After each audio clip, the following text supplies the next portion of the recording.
Good afternoon, everyone, and welcome to this maiden discourse of the Liberian View. With a mission, a bridge to a better future for Liberia.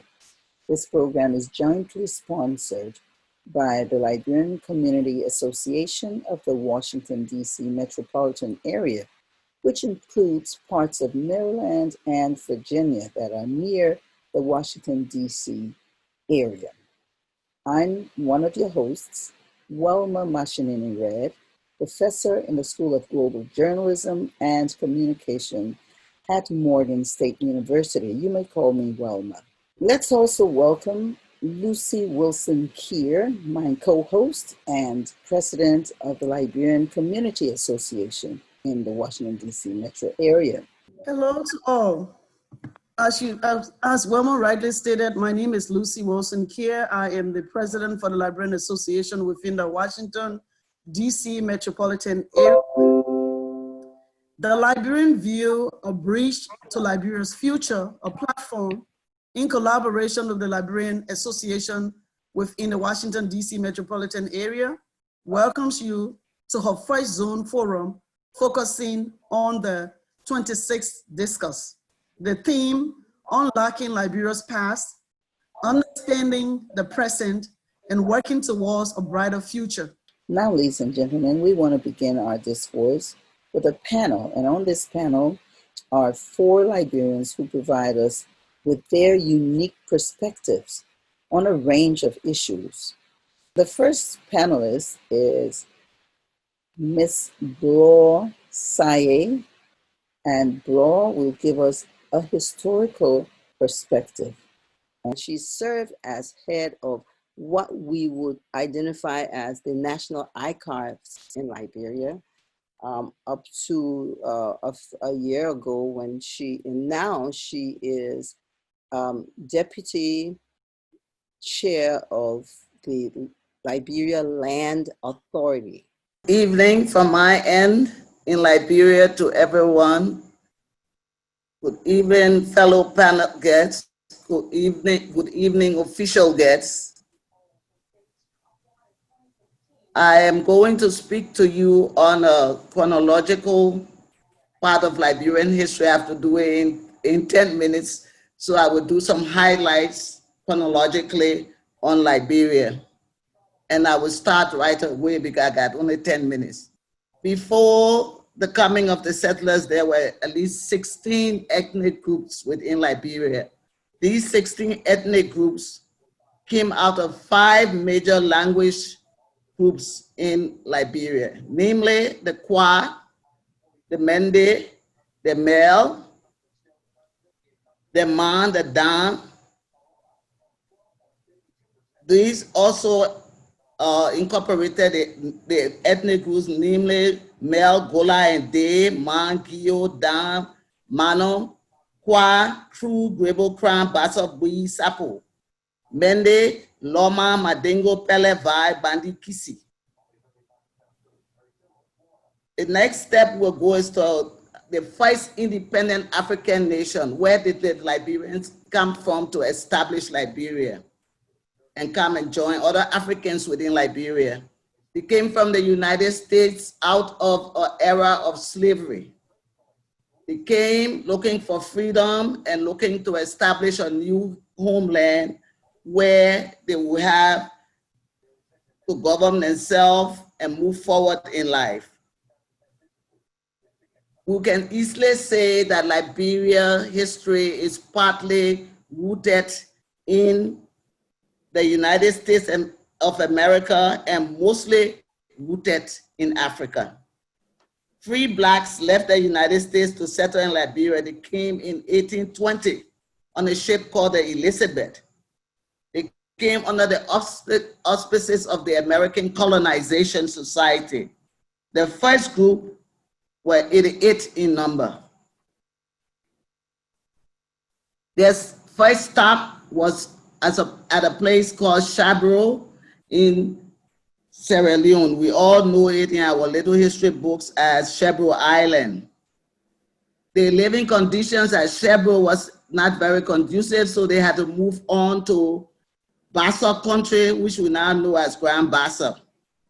near the St. John River. They went there and met some African chiefs who were actively engaged in the slave trade. So the ACS, their benefactors, could not sign a treaty with people actively engaged in the slave trade because, as we all know, the ACS were anti-slavery movement. They eventually settled at Duka.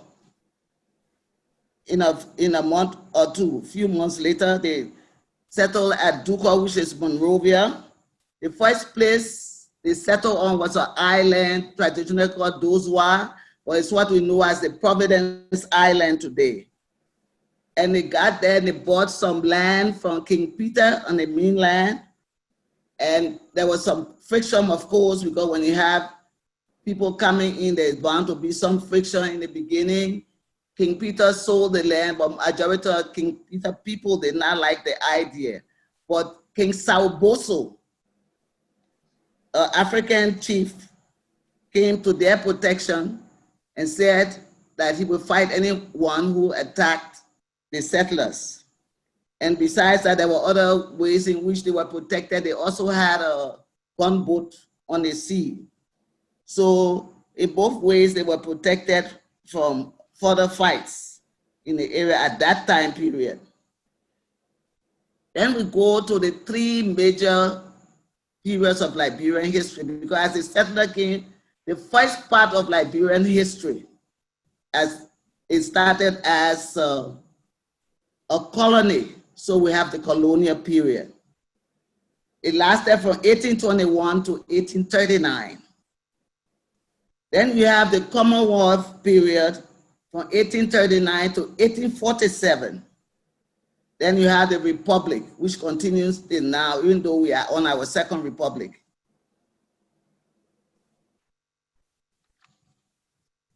By 1847, Liberia declared her independence for several reasons.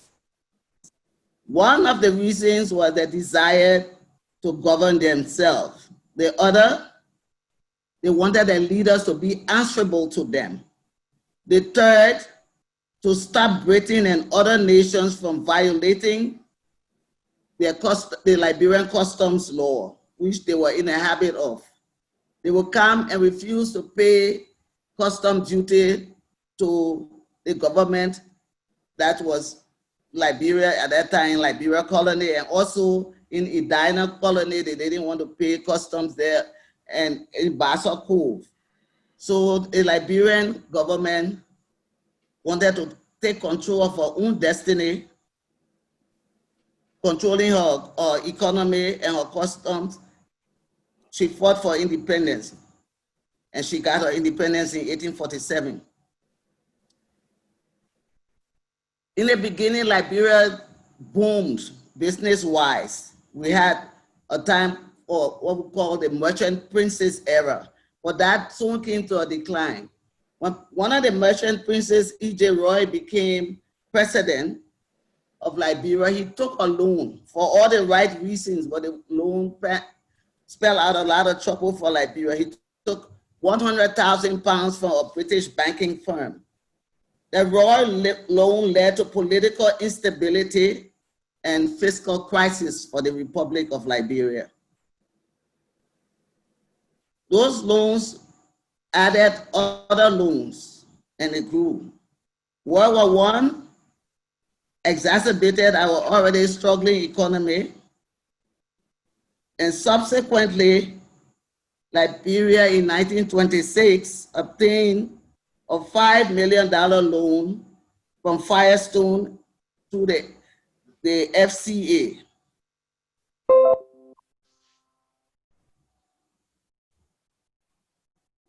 The Firestone company gave Liberia the loan, and they got in return a 99-year lease for 1 million acres of land. That's an important part of Liberia history, because Firestone also brought its own impact on the Liberian society when they came. We fast forward a little bit to the Todmor era. Todmor became president in 1944 as World War II were coming to an end.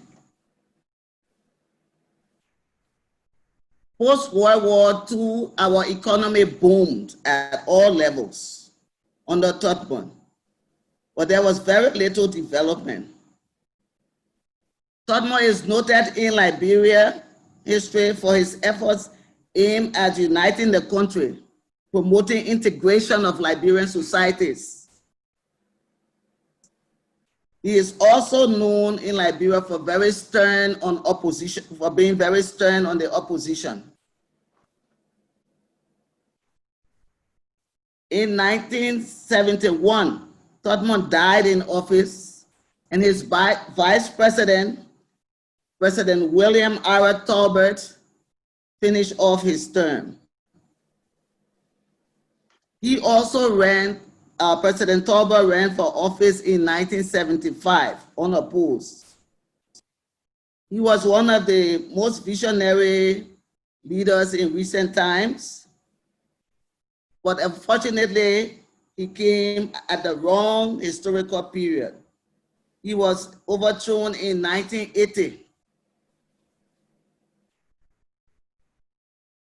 by the People Redemption Council.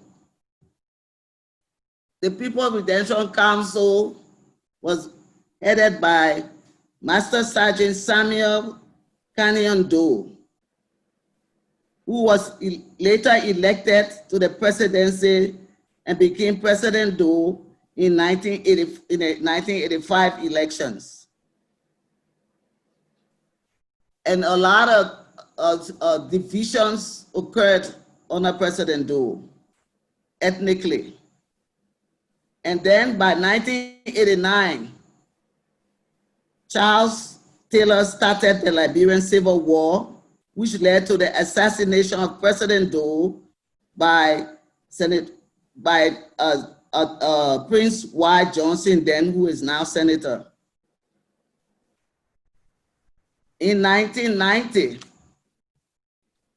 as the war progressed, there was an interim government headed by Dr. Amos C. Sayeh. In 1995, you have the Council of State being led by Dr. Wilton Sankanwolo.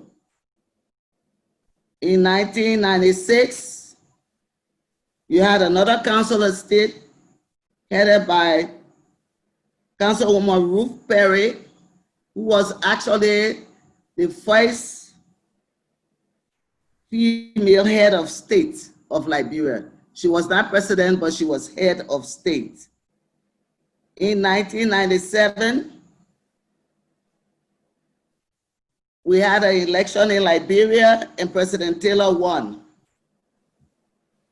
From 1999 to 2003, the Second Liberia Civil War began, and the leader of the movement that started that war was Lord's leader, Sekou Kone.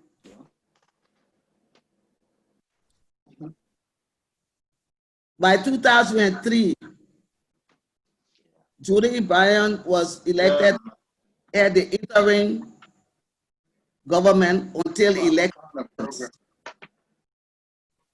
In 2005, Ellen Johnson, the first female president of Liberia and of Africa, came to power. She was the Liberian leader for 12 years. A very hard-working president. She led a peaceful transition to the next elected president, President George Manneh Weah, who is now the president of Liberia. And for historians, we gave a time limit of for each leader to objectively assess their rule.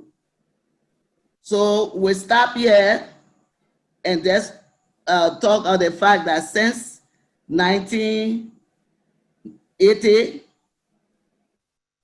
We never had a transition, a peaceful transition. And we believe the future has a lot to offer. There are a lot of things we need to look at.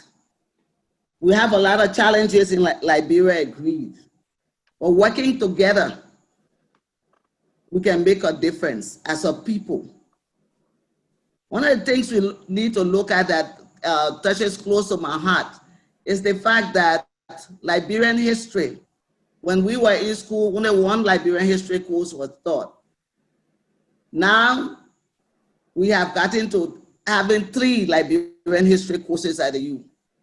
And we need a little more than that. We need to even actually start offering degrees in Liberian history.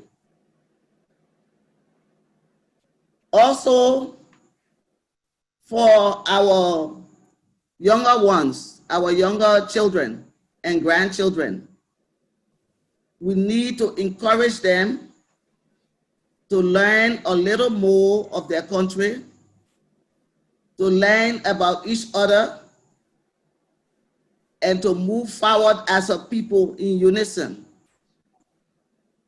Education will go a long way for our children, especially education concerning their origins, even the ones in the United States. As it's clear, some of them are already trying to come home to work here and there, and we welcome that as Liberians, because that will help to make the difference for our country. We would like to use this opportunity to ask all Liberians to think positively towards the future and to work positively towards the future. Because if we don't make our own country great, no one will make it great for us. We had a lot of ups and downs over our history, but I believe it will choose the right path by giving everybody equal opportunity within the boundaries of Liberia. It will certainly make a difference for the future. Thank you.